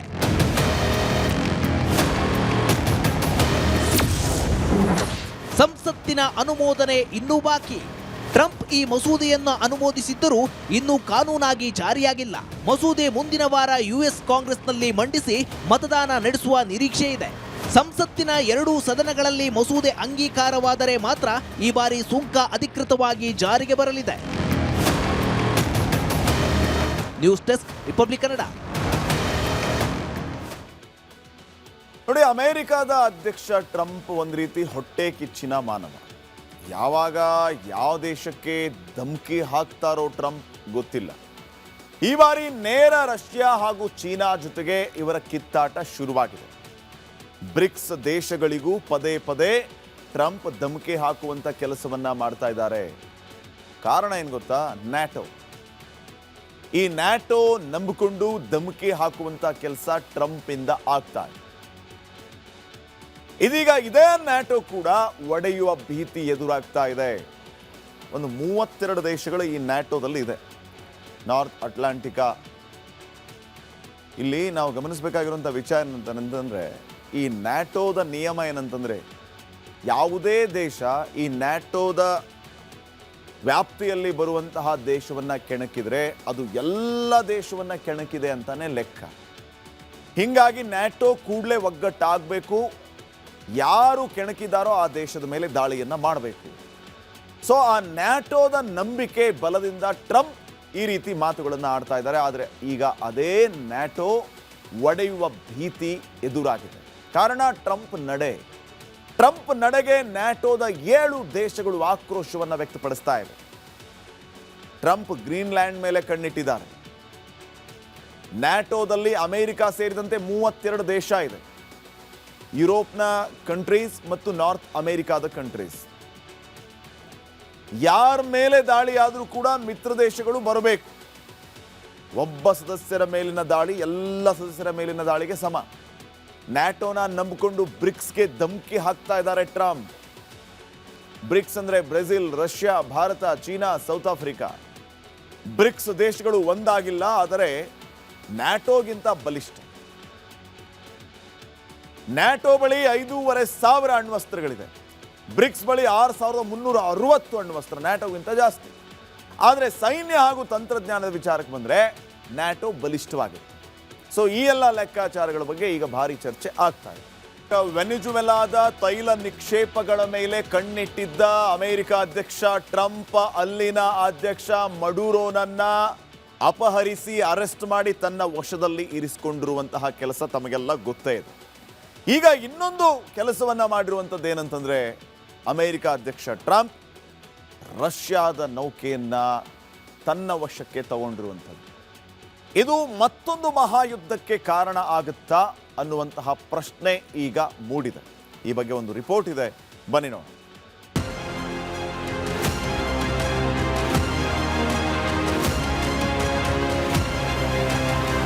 ನಾನೇ ಆಧುನಿಕ ಶಾಂತಿ ದೂತ.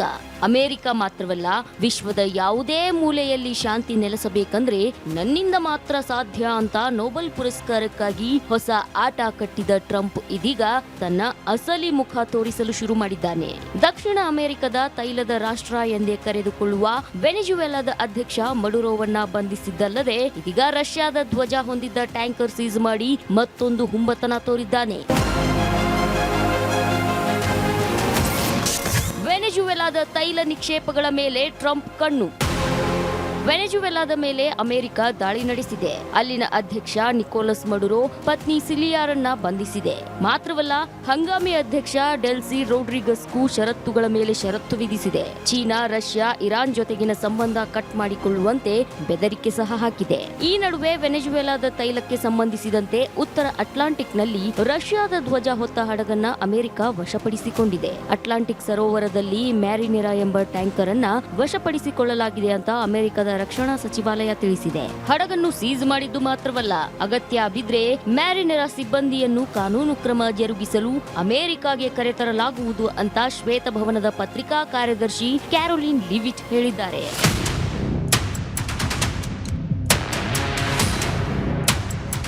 ಇನ್ನು ಅಮೆರಿಕದ ಕ್ರಮವನ್ನ ರಷ್ಯಾ ತೀವ್ರವಾಗಿ ಖಂಡಿಸಿದ್ದು, ಮ್ಯಾರಿನೆರಾ ಟ್ಯಾಂಕರ್ಗೆ ತಾತ್ಕಾಲಿಕವಾಗಿ ರಷ್ಯಾದ ಫ್ಲಾಗ್ ನೀಡಲಾಗಿದೆ ಎಂದು ಹೇಳಿದೆ. ಇದರ ಜೊತೆಗೆ ಬೇರೆ ದೇಶಗಳ ಕಾನೂನಿನ ವ್ಯಾಪ್ತಿಯಲ್ಲಿ ನೋಂದಾಯಿಸಲಾದ ಹಡಗುಗಳ ವಿರುದ್ಧ ಬಲ ಪ್ರಯೋಗ ಮಾಡುವ ಹಕ್ಕು ಯಾವುದೇ ದೇಶಕ್ಕೆ ಇಲ್ಲವೆಂದು ಮಾಸ್ಕೋ ಹೇಳಿದೆ. ವೆನೆಜುವೆಲಾದ ವಿರುದ್ಧ ಅಮೆರಿಕದ ದಾಳಿ ಅಂತಾರಾಷ್ಟ್ರೀಯ ಮಟ್ಟದಲ್ಲಿ ಸದ್ದು ಮಾಡುತ್ತಿದೆ. ಚೀನಾ ಬಳಿಕ ಇದೀಗ ರಷ್ಯಾಗೆ ಟ್ರಂಪ್ ಬಿಸಿ ಮುಟ್ಟಿಸಿದ್ದು, ಮುಂದೆ 3ನೇ ವಿಶ್ವ ಯುದ್ಧಕ್ಕೂ ಈ ಬೆಳವಣಿಗೆ ಕಾರಣವಾದರೆ ಆಶ್ಚರ್ಯ ಪಡಬೇಕಿಲ್ಲ.